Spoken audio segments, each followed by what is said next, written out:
Gente, e olha, para a gente aguentar tudo isso, só a poesia salva. Eu vou chamar aqui o poeta e professor e curador do Círculo de Poesia, Leonardo Gandolfo. Seja muito bem-vindo. É o sextou do My News. Cara, você tem que falar muita poesia para a gente encarar tudo isso que aconteceu essa semana. Toda sexta, agora a gente vai trazer poesia, Bosco, porque é, enfim, só poesia salva, né, Leonardo? Bom dia, bom dia. Muito obrigado pelo convite, né? É um prazer estar aqui e estrear essa sessão do Sextor, né? Porque a gente estava numa reunião, eu, Bosco, Afonso não estava, Afonso estava lá no iate do Safadão, do Wesley Safadão, não pegou as nossas reuniões, né, Bosco? A gente quer criar essa sexta-feira com sextou e vamos estrear com você e com a poesia. Você é curador de um círculo de poesia? Como é? Eu, quando soube disso, eu fiquei assim, porque eu amo poesia, o meu sonho é ter uma livraria especializada em poesia. Aí o meu ex-marido falou: você vai acabar com tudo, com toda a reserva que a gente tem. Aí você separou de mim por causa disso, porque eu queria montar uma livraria de poesia. E brincadeira, Nilton, brincadeira. E, enfim, é, eu acho que eu acho que assim a, a poesia ela ainda é muito. Todo mundo gosta de poesia. Você pode gostar de um ou de outro poeta, mas todo mundo gosta. É impossível não você não a poesia não te acalmar, né? Não, enfim. Assim como se gosta de música, é difícil alguém falar, eu não gosto de música. Posso não Exatamente. gostar de uma ou de outra, posso não gostar quase de nada, mas de alguma música eu gosto, é a mesma coisa. Resumiu bem. Alguém que fala, eu não gosto de filme, eu não gosto de cinema, né? É estranho, né, essa afirmação. Exatamente. Mas É, é isso, gente, eu sou um dos curadores, né, e colaboro com o Círculo de Poemas, né, que é uma coleção de livros de poesia editados pela editora Luna Park, Fósforo em conjunto, que apresenta mensalmente poetas, né, livros, plaquetes, que são livretos, livros menores assim de poesia, e pensando numa ideia de poesia que pode ser para acalmar sim os ânimos, mas talvez um pouco mais complicado e interessante que mobiliza a linguagem política, a linguagem da vida, né, que põe em cena as questões que estão acontecendo agora, né, porque é um tipo de é a linguagem que a gente usa para dar bom dia, não é? É a mesma matéria-prima, isso é diferente da pintura, né? Que a pintura usa a tinta e tal, e a matéria-prima da literatura são as palavras que a gente troca no dia a dia. Aliás, essas mesmas palavras aí que o presidente da CPI usou para ofender, né, a deputada, as mesmas palavras que a deputada utiliza para se defender e para colocar no devido lugar, né, o presidente. Então, é isso. Na verdade, a poesia sempre é política, porque usa essa matéria-prima que é do dia a dia, né? qual o livro desse mês? Qual é o poeta desse mês? Como é que tá? Como é que funciona o ciclo de poesia o que vocês estão lendo atualmente? Sim, agora nesse mês a gente editou um livro do poeta norte-americano do início do século XX, William Carlos Williams, né? Um poema épico dele chamado Paterson, que inclusive virou, não é, um filme, quer dizer, não é exatamente uma adaptação, mas é uma homenagem do Jim Jarmusch para esse livro do William Carlos Williams, que é uma espécie de vida de um homem chamado Paterson, numa cidade chamada Paterson, uma cidade pequenininha, que dá a ver um pouco as questões e as contradições dos Estados Unidos, né? Questões raciais, políticas, tudo vai aparecendo nesse livro. É uma espécie de ponto assim que serve de leitura para os Estados Unidos da primeira metade do século XX. Né? Com É, Ricardo Rizzo. Bosco, você quer. Está com você. A produção está me avisando aqui que eu vou passar para você. Você tem alguma pergunta? Mas eu tenho assim, duas coisas que eu queria comentar. Né? A primeira é a menção dele, quando ele fala que não dá para não gostar de poesia, assim como não dá para não gostar de música, né?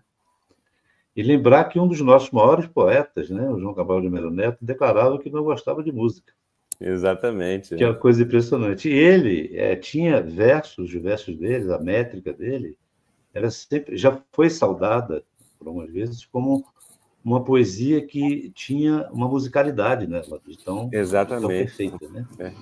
Mas ele estranhamente dizia isso, né? Isso para os músicos foi um choque. Eu me lembro que o Caetano Veloso disse assim: eu vou fazer uma homenagem, eu como músico, ao poeta que não gosta de música, né? Que é uma coisa muito estranha, né? Mas, enfim, foi só uma observação, porque é uma exceção à regra e deve ter lá suas motivações. Essas coisas muito literais que são ditas e ganham o tempo, às vezes não são bem assim, né?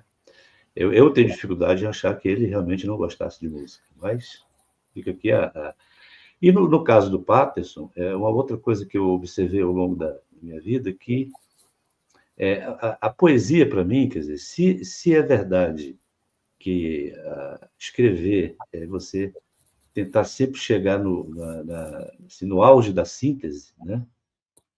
A poesia é isso, né? Quer dizer, para mim, é o ponto mais alto, mais difícil de todos, porque você tem que fazer uma síntese, né? E elas, quando são bem feitas, são maravilhosas. Mas, assim, muitos poetas, assim, alguns, né, que eu conheci, tudo, que eles têm, assim, uma certa dificuldade quando eles têm que fazer textos normais. Escrever um texto sobre alguma coisa, né? É, Alguns deles já me disseram, eu levo anos, às vezes meses, para conseguir escrever um texto quando me encomendo e tudo. Agora, a poesia já sai de outra forma, né? Então, esse livro do Patas, essa obra, que eu obviamente não li, são 4, 5 volumes, né? São 5 É muito volumes, né? interessante porque ela é um livro em forma de poesia.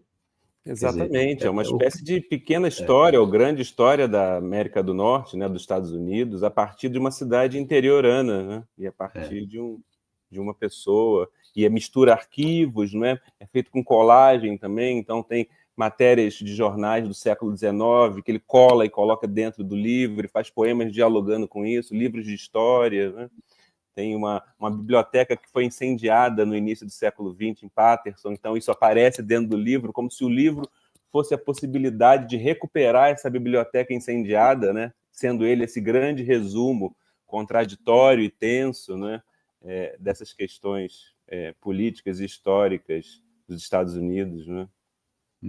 Mas sobre essa história do João Cabral é interessante você mencionar, porque justamente, né, ele sempre afirmou isso, junto da afirmação que tinha aquela dor de cabeça, né, como se também a poesia para ele tivesse um lugar muito diferente daquilo que ele entendia, daquilo que as pessoas entendiam, daquilo que seria uma tradição da poesia, a tradição do confessional, não é, do subjetivo, de uma interioridade antes de tudo. E o João Cabral, um pouco parecido com Carlos Williams, né, do norte-americano, pensava numa poesia objetiva, que tivesse uma outra relação com a música, né? Porque eu acho que quando ele diz que não gosta de música, ele não gosta de algo melodioso, que aponta para um tipo de poesia, do soneto, de uma relação com a música. Então, a poesia dele teria uma música diferente, uma música dura, sincopada, com outras marcas, né? Muito alinhada também com os cantadores nordestinos, né? Que naquele momento não estavam tão em voga assim na cultura brasileira, né? O Cabral afirma isso nos anos 50, né? Nos anos 60. Então, é mesmo em nome de uma outra poesia, né? Mais objetiva, mais denotativa, mais política, portanto, também, que ele faz essas afirmações exageradas, assim, né? Pode ser uma coisa também muito similar, assim, tem também gente, isso me lembrou outra coisa, assim, quando você pega a música instrumental, principalmente, por exemplo, no choro, que é uma música referencial na cultura musical brasileira, né, um gênero, tem muita gente que torce o nariz para choro com letra, com poesia. Há casos de músicas de Pixinguinha, por exemplo, que foram letradas pós-mortem, né, por grandes poetas, inclusive, Sim. né, mas que muito músico não gosta. Diz, não, isso aí essa melodia do Pixinguinha, ela é intocável, porque ela já eleva a alma, ela já é uma poesia, a letra ali cantada atrapalha, Como se a música tivesse agride. a ver com o inefável, não é? Com aquilo que não se Exatamente. materializa no discursivo, não é? E talvez a Exatamente. poesia seja um pouco enfrentar isso, né? Como que É. aquilo que não foi dito ainda, que aquilo que a linguagem não pode dizer, de alguma maneira pode ser dita, né? Ainda que em tensão, em confronto, né? Mas pode ser dita de alguma forma, né? Você sabe que, inclusive, que os títulos de choro, depois é até uma sugestão que eu faço a você. Você pegue assim os grandes, a discografia a mais central assim do choro brasileiro, muitos especialistas já notaram isso, assim, a perfeita sintonia entre o título da música e aquilo que você sente ao ouvi-la, né? Sim. Por exemplo, tem um choro do que o Canhoto da Paraíba tocava, que chamava-se Subindo ao Céu. Mas quando você ouve aquele choro, você não consegue outro título que não seja aquele.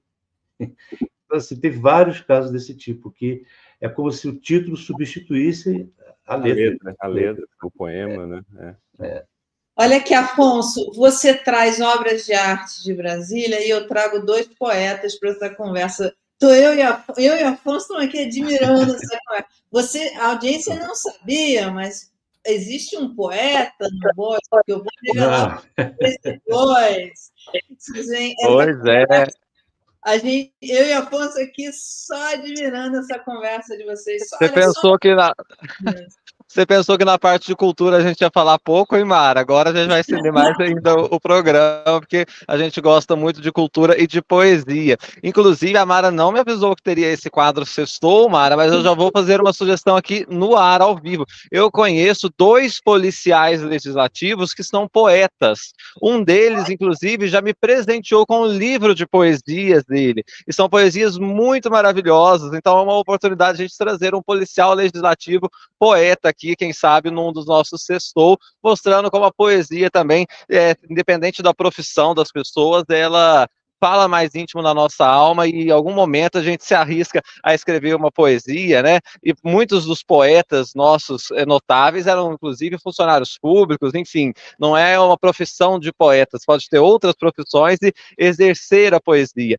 Deixa eu fazer uma pergunta para o Leonardo, Mara, aproveitando, eu como um bom mineiro tenho como dizer, muitos nomes de Minas Gerais para falar os destaques da poesia, mas eu queria que ele nos dissesse para a nossa audiência, Mara, recomendações de poetas brasileiros contemporâneos que a gente deve pesquisar, deve conhecer, porque a gente conhece muitos clássicos. É claro que eu mesmo já vou falar de Adélia Prado, que para mim e para a grande maioria aqui dos estudiosos é a maior poetisa viva brasileira hoje, mas quais outros poetas que a gente pode buscar a obra que a gente vai se encantar também, Leonardo? Muitos, né? Imagina, vou falar aqui alguns nomes, mas vou deixar muitos infinitos de fora, né? Mas só para ficar em Minas, né? Já tem o Ricardo Aleixo, Edmilson Pereira, né? Já 2 poetas, grandes poetas mineiros, Ana Martins Marques, também mineira, né? Em Minas dá para ficar só um programa só dos poetas de Minas, mas... Olha aí, não dá ideia, Leonardo, não dá ideia. Não dá ideia, porque eu estou aqui, pega ideia. Olha só, você falou... Oi, diga. Você não percebeu, o Afonso já preparou essa cilada, Mara. Ele quer levar isso para Minas. Olha só, o Afonso falou de policial poeta, né? Você fala assim, pô, um policial poeta. Você sabe que a gente tem um engenheiro poeta aqui na audiência, né?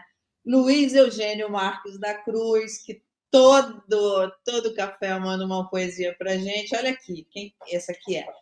A felicidade é como a gota de orvalho numa pétala de flor. Brilha tranquila, depois de leve, oscila e cai como uma lágrima de amor. Leonardo, eu e o Luiz, a gente está fazendo um curso, a gente vai montar um curso Noel e Finanças. Então, ele sempre... E eu estou atrasada. Ele está super em dia e eu estou super atrasada. Então, em todo o programa, ele me mandava ali alguns versos de Noel, assim, só para me lembrar, né, de que eu estava atrasado, que eu estava devendo. Aí depois ele começou a mandar de outros poetas, outros compositores, enfim, e aí eu fico tentando adivinhar qual é. Esse eu não conhecia, por exemplo, mas é Vinícius, Sim. uma estrofe de Vinícius, de um poema do Vinícius. Então, você vê que a nossa audiência aqui, aliás, afinada, né? amando essa conversa com você. Olha, a Paula Zandonardi, ela diz o seguinte, cadê ela aqui? Eu estava querendo criar um perfil lendo poesias, estou ficando motivada. E a Marisa Laterza diz, para mim, música é poesia. O André Ribeiro diz, eu lembro que vi poesia sobre conceitos de física, achei muito legal. Olha o Luiz de novo aqui, você corta um verso, eu escrevo outro. E a Mila Montenegro, que é um outro verso, um outro poema aqui que ele colocou, e não descobriu. Luiz, você tem que começar a mandar para mim com coisa, quem é o poeta. E a Mila Montenegro diz, quando caiu poesia no Enem, eu fiquei... Aí ela botou uma carinha ali chorando. Eu acho que a gente fala pouco de poesia, de fato. Mesmo nas livrarias, nas boas livrarias, e eu já conversei com livreiros sobre isso. Pô, vocês escondem os livros de poesia, vocês escondem os poetas, aqui tem que botar... E aí é sempre o que me dizem não, porque não tem muita procura por poesia. Eu falo, não tem procura porque vocês escondem os poetas, não é só você... porque a oferta é complicada, né? Exatamente, né? Agora, Bosco, a gente tem aqui, olha, o André falou, eu lembro que vi poesia sobre conceitos de física e achei muito legal. Você tem uma história, Bosco, sempre com as suas histórias, você tem uma história muito boa que eu não conhecia, de uma poesia, um advogado que fez uma petição em poesia, e o juiz respondeu, deu a sentença em poesia, não é isso, Bosco? Ele deve conhecer, foi o Ronaldo Cunha Lima, que é pai do senador Cássio Cunha Lima, que era um grande advogado e acabou entrando pela política, foi governador da Paraíba, foi senador pela Paraíba, foi deputado estadual, enfim. Mas ele era, sobretudo, um advogado muito bom e tinha dado assim a fazer poesias, né? Então, houve aqueles tempos passados em que a música era, de certa forma, perseguida, né? E houve lá em Campina Grande uma seresta que estavam fazendo lá, uma praça ali, uma área mais residencial. E aí deu polícia, deu aquela coisa toda, e o policial, para acabar com a festa, levou o violão. Quer dizer, aí ele transformou aquilo, as pessoas ficaram revoltadas, procuraram ele, e ele, então, transformou aquilo na prisão do violão, sabe? E peticionou ao juiz para o juiz soltar o violão. E peticionou em forma de poesia, né? Então, tem aqui eu vou achar aqui esse trechinho, 2 segundos, porque só o comecinho dele que é muito bom. Porque e o juiz responde, viu? O juiz responde aqui. Aí ele fez o título da poesia, habeas pinho, em vez de habeas corpus, né? Então ele fala, senhor, doutor juiz e tal, o instrumento do crime que se arrola neste processo de contravenção não é faca, revólver nem pistola. É simplesmente, doutor, um violão. Um violão que, na verdade, não matou nem feriu um cidadão. Feriu a sensibilidade de quem o ouviu vibrar na solidão. Aí ele vai, e no fim ele bota assim, será crime e afinal será pecado? Será delito de tão vis horrores perambular na rua um desgraçado, derramando na rua as suas dores? É o apelo que aqui lhe dirigimos, na certeza do seu acolhimento. Juntada desta aos autos, nós pedimos e pedimos também o deferimento. E o juiz, com um versinho, manda assim, juiz Arthur Moura, né? Para que eu não carregue remorso no coração, determino que se entregue ao seu dono o violão. Encerrou o assunto. Não é muito bom, Leonardo? Você conhecia essa história? É muito boa, né? Eu conheci a história de um delegado que fez um boletim de ocorrência na forma de poema. Isso eu te conhecia, mas essa história eu não conhecia, não. Sério? Espinho. Lá no Nordeste, lá na Paraíba, isso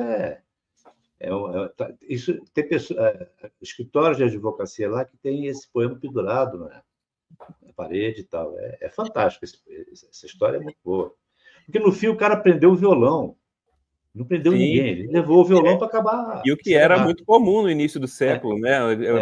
Por vagabundagem, era o violão que era o índice de vagabundagem, né? Olha, eu tinha separado, como o tema era um tema que a Silvia trouxe dos filhos e do problema na política, eu tinha separado aqui para mostrar aqui no poema como é que os filhos podem participar como tema de um poema, né? De uma autora argentina, Laura Whitner, e de uma espanhola, Amália Bautista, 2 poeminhas sobre maternidade, filhos, né? Que eu acho que são bonitos, assim, para se tiver tempo. Claro, a gente tem todo o tempo do mundo, a produção está enlouquecida, mas essa conversa aqui, a audiência está... É sexta-feira. Também. Esse é um livro chamado A Tradução da Estrada, Laura Whitner, que, aliás, é uma autora argentina, poeta confirmada para Flip, né, nesse ano. E foi editada pelo Círculo de Poemas. E o título do poema é Viramos na Avenida Libertador. Minha filha diz que ela acha o jacarandá uma árvore de outro mundo, que essa bruma lilás não pode ser do mesmo plano que nós. Sempre quis ter uma conversa assim, e me acontece justo com essa menina.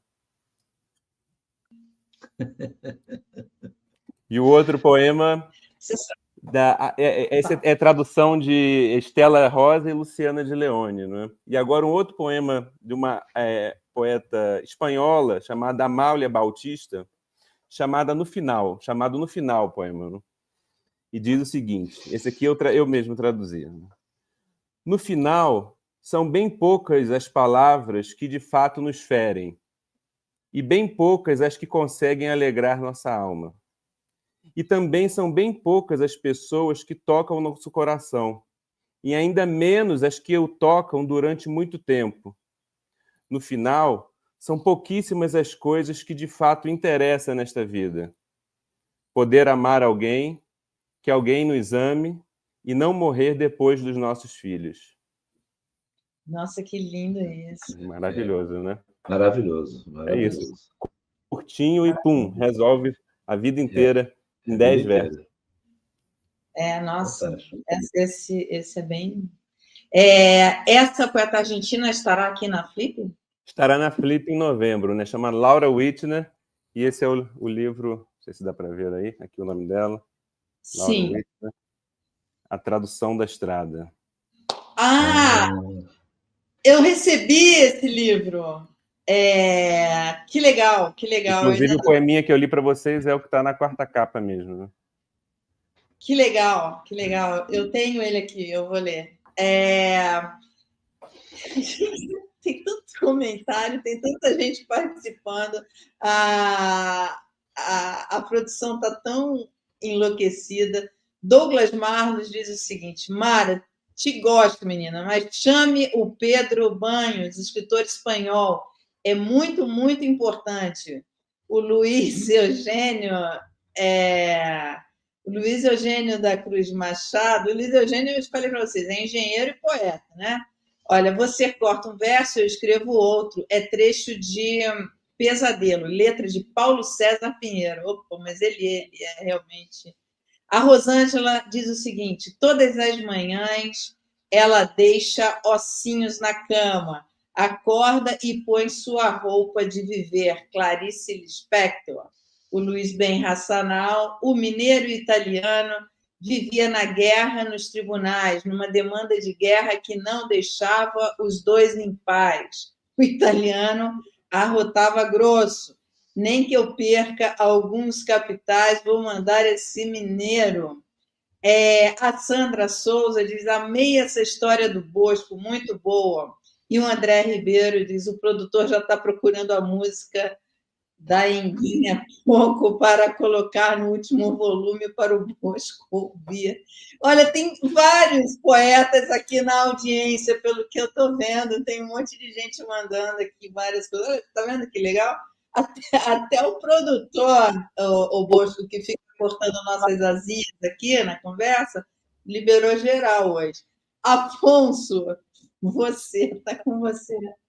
Mara, queria só fazer uma referência ao meu irmão, que ele é um admirador da poesia, e ele se detém, Mara, a decorar poemas. Quando eu estava lá em Santa Catarina, nas minhas férias, eu liguei para ele, falei que eu estava no Palácio Cruz e Souza, que ele admira muito o Cruz e Souza, né, poeta nascido em Santa Catarina, e ele declamou um poema de Cruz e Souza da cabeça, Mara. Então ele sabe muitos e muitos poemas, e ele que me incentiva muito a gostar de literatura. Então, deixar esse registro e esse agradecimento. E eu vou, Mara, pedir 30 segundos da atenção de vocês para ler um poema que o meu irmão me apresentou há muito tempo e que fala do poeta, então é legal para o dia de hoje. Posso ler aqui, Mara?